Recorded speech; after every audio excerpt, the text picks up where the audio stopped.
chuan na tlang le mual tin na po in chuat tlang moi tu ni sel tu rin dam ho ula rin om takin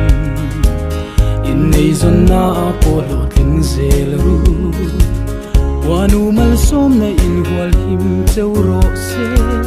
nang le I chung le kwa te man layan chang a sin nun hlui kan hlim ni le te du tin kan sam na zirun ngei po kha avul reng nge kan chua tlang moi khot tlang lung le in mi le kot kherun po kata nang moi du tin kan sam lai mit kha na cha o kalen rual te